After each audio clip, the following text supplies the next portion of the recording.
Hello friends, welcome back to bits and pieces. இன்றைக்கி நம்ம என்விரான்மெண்ட்டோடைய லெசன்ஸில் habitat ecosystem இதுக்குள்ள டிஃப்ரென்சியேஷன்ஸ் இதெல்லாம் பார்க்க போகிறோம். ஓகே, லெசனுக்குள்ளே போகலாம். Okay, what is environment? அதை வீடியோ ஒரு வாட்டி பாஸ் பண்ணிவிட்டு யோசிங்க, அதுக்கப்புறம் பாருங்கள். எப்போவுமே ஒரு சப்ஜெக்ட்ஸ் படிக்க ஆரம்பிக்க முன்னாடி கேள்விகள் கேட்டுட்டு உங்களுக்கு தெரிஞ்சதை ஃபஸ்ட்டு பிரெயின் ஸ்டார்ம் பண்ணுங்கள், அதுக்கப்புறமா லெசனுக்குள்ளே போங்க. ஸோ உங்களால் வேகமாக படிக்க முடியும். Okay, what is environment? இந்த கேள்விக்கு மறுபடியும் வருவோம். பயோட்டிக் அண்ட் ஏபயோட்டிக் காம்பனன்ட்ஸோடைய இன்ட்ராக்ஷன் இது எல்லாமே ஒரு என்விரான்மெண்ட்டில் தான் நடக்கும். பயோட்டிக்ன்றது லிவிங் காம்பனன்ட்ஸ், ஏபயோட்டிக்ன்றது நான் லிவிங்.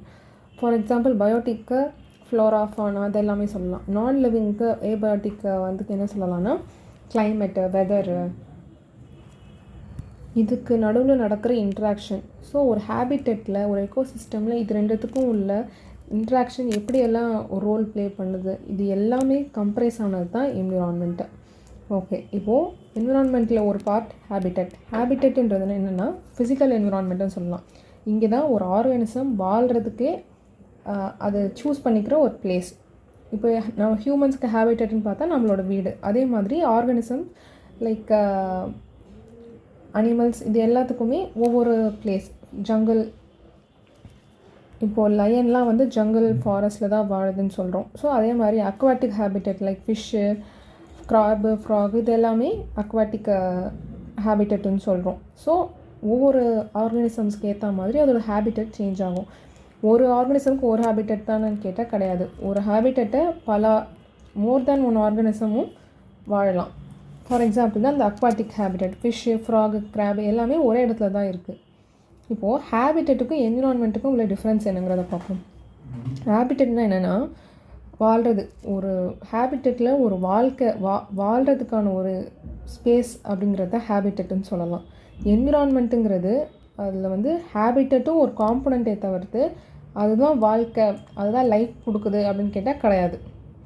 பிகாஸ் இப்போ லைப்ரரி கூட ஒரு என்விரான்மெண்ட்டுன்னு சொல்லலாம். பட் அங்கே நம்மளால் வாழ முடியுமா? கிடையாது.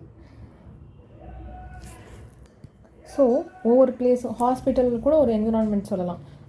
அதனால் என்ன சொல்லலாம்னா எல்லா ஹேபிட்டட்டுமே ஒரு என்விரான்மெண்ட் தான். இப்போ ஃபாரஸ்ட்டுக்கு என்விரான்மெண்ட் வேறு, அக்வாட்டிக் என்விரான்மெண்ட் வேறு. ஆனால் அது எல்லா என்விரான்மெண்ட்டும் ஹேபிட்டட்டான்னு கேட்டால் கிடையாது. இப்போ பார்த்த எக்ஸாம்பிள்லேயே நம்மளுக்கு தெரிஞ்சிருக்கும். ஸோ இதுதான் இதுக்குள்ள ஃபஸ்ட்டு டிஃப்ரென்ஸ். ரெண்டாவது, ஹேபிட்டட்ன்றது ஒரு ஸ்பீஷஸ்க்குள்ள ப்ரிஃபரன்ஸ். இப்போது ஹியூமன்ஸ்னால் நம்ம லேண்டு தான் ப்ரிஃபர் பண்ணுறோம். இதே அக்வாட்டிக் ஆர்கனிசம்ஸு தண்ணி தான் ப்ரிஃபர் பண்ணோம். ஸோ ஒவ்வொருத்தோட ஹேபிட்டட் ஒவ்வொருத்தோட ப்ரிஃபரன்ஸ் மாறும். அவங்களுக்கு தேவைக்கேற்ற மாதிரி அந்த ப்ரிஃபரன்ஸ் மாறும். என்விரான்மெண்ட்டுங்கிறது பல பேர் ஒரே இடத்துலையும் வாழ்வாங்க. ஸோ அதுதான் நம்மளுக்கு தண்ணியும் தேவைப்படுது, லேண்டும் தேவைப்படுது. இப்போ இதே ஃபாரஸ்ட் எடுத்துக்கிட்டிங்கன்னு வச்சுக்கோங்க, அதுலேயே அங்கே லேக் இருக்கும், மரம் செடி, டெரஸ்ட்ரியல் எக்கோசிஸ்டம் இருக்கும். ஸோ பல ஸ்பீஷீஸ் ஒரே இடத்துலையும் வாழும். ஸோ என்விரான்மெண்ட்டுன்றது ஒரு லார்ஜ் ஸ்கேல், ஒரு அம்பர்லா டேர்ம். ஹேபிட்டட்டுங்கிறது ஒரு சின்ன டேர்ம் என்விரான்மெண்ட்டில். இப்போது ஹேபிட்டட்டுக்கு ஒரு ஹேபிட்டட்டோடைய ப்ராப்பர்ட்டிஸ், அதாவது இதில் என்ன இருக்கணும், அதாவது ஹியூமன்ஸ்க்கான என்விரான்மெண்ட்டுங்கிறது அட்மாஸ்ஃபியர் இருக்கணும், ஆக்சிஜன் லெவல் இருக்கணும். ஸோ இது இருந்தால் தான் safe for humans, safe habitat for humans. So environment அதுக்கேற்ற மாதிரி இப்போது இங்கே இருக்க கிரவுண்ட் லெவலில் இருக்கிற என்விரான்மெண்ட்டு அட்மாஸ்ஃபியர் லெவலில் பார்க்கும்போது ஹியூமன்ஸுக்கு பொருத்தமாக இருக்குது. இதே கொஞ்சம் மேலே போயிட்டோன்னா நம்மளுக்கான அந்த என்விரான்மெண்ட் கரெக்டாக இருக்காது.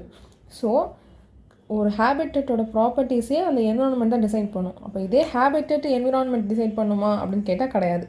So environment is a big term, அதில் ஒரு காம்பனண்ட் ஹேபிட்டட். ஓகே, இப்போது எக்கோசிஸ்டம்னா என்னங்கிறத பார்ப்போம். இது என்னென்னா ஒரு ஃபங்க்ஷனல் யூனிட் ஆஃப் நேச்சர் அப்படின்னு கூட சொல்லலாம். இதை என்விரான்மெண்ட்டில் ஒவ்வொரு ஆர்கானிசம் அதுக்கேற்ற ரெக்குவயர்மெண்ட்ஸ், அது இந்த எக்காலஜிக்கல் ரோல், இது எல்லாமே இந்த எக்கோசிஸ்டம் தான் வழிநடத்துதுன்னு கூட சொல்லலாம். இதில் உள்ள இன்ட்ராக்ஷன், அதாவது இந்த ப்ரொடியூசர்ஸ், கன்சியூமர்ஸ், டீகம்போசர்ஸ் இருக்காங்க இல்லையா, இவங்க நடுவில் இருக்க எனர்ஜி ஃப்ளோ.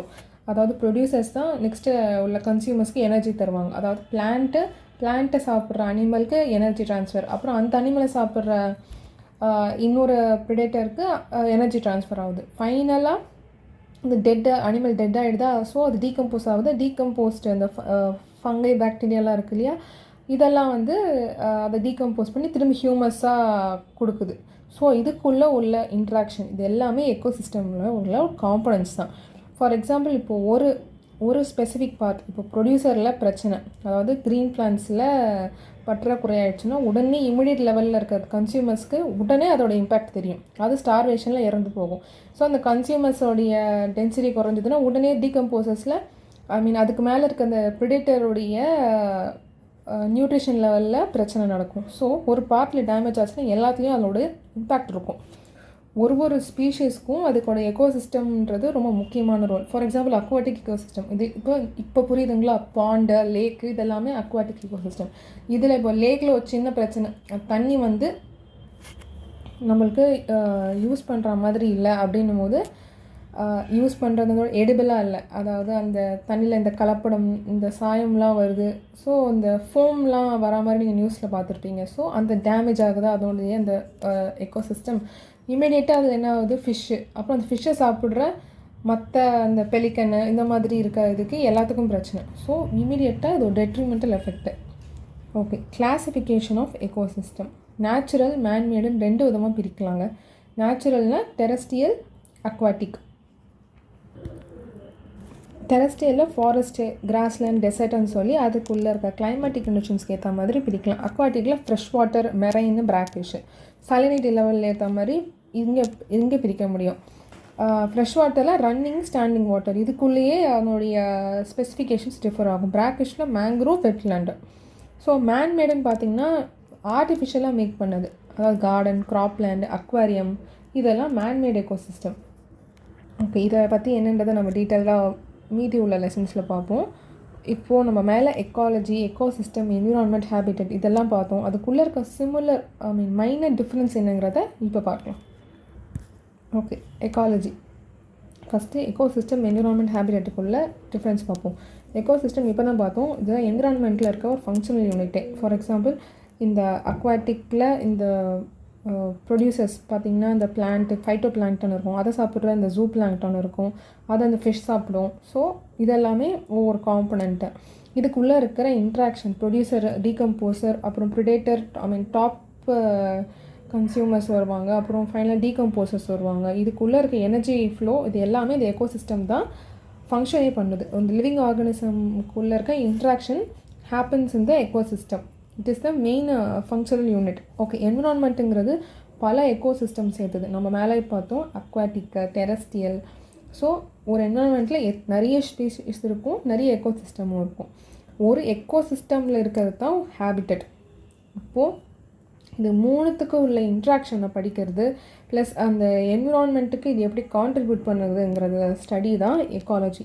உங்களுக்கு கிளியராக காட்டணுன்னா இந்த பிக்சர் பாருங்கள். எக்கோசிஸ்டம், அதில் ஒரு part habitat.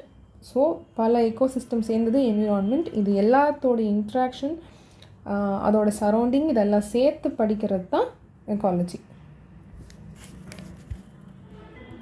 Okay friends, next வீடியோவில் நம்ம காம்பனன்ட்ஸ் ஆஃப் எக்கோசிஸ்டம்ன்றதை என்னன்றதை ப்ரீஃபாக பார்ப்போம். காம்பனன்ட்ஸுங்கிறது ஏபயாட்டிக், பயோட்டிக், இதுக்கு உள்ள டிஃப்ரென்ஸ் ப்ளஸ் இதில் இருக்க லிமிட்டேஷன் ஃபேக்டர். ஸோ இது எல்லாமே டீட்டெயிலாக நம்ம நெக்ஸ்ட் வீடியோவில் பார்ப்போம். இதில் உங்களுக்கு டவுட்ஸ் இருந்தாலோ இல்லை ஃபீட்பேக் ஏதாச்சும் சொன்னாலும் கமெண்ட் செக்ஷனில் போடுங்க. இந்த வீடியோவில் உங்களுக்கு ஒரு சின்ன அசைன்மெண்ட் தரப்போகிறேன். என்னென்னா, இப்போ ட்ராபிக்கல் ரெயின் ஃபாரஸ்ட் இருக்கு இல்லையா, இதில் ஏதாச்சும் டிஸ்ட்ரக்ஷன் ஆச்சு அப்படின்னா it cannot regenerate quickly when compared to deciduous forest. இது என்ன ரீசன்றதை கமெண்ட் செக்ஷனில் போடுங்க. க்ளூ வந்து இது ஒரு ப்ரீவியஸ் இயர் கொஸ்டின், இதோட அனலைஸ் பண்ணி நீங்கள் கொஞ்சம் சர்ச் பண்ணி பார்த்து ஆன்சர் என்னவாக இருக்குங்கிறத கமெண்ட் செக்ஷனில் போடுங்க. நெக்ஸ்ட் வீடியோவில் பார்க்கலாம். தேங்க்யூ.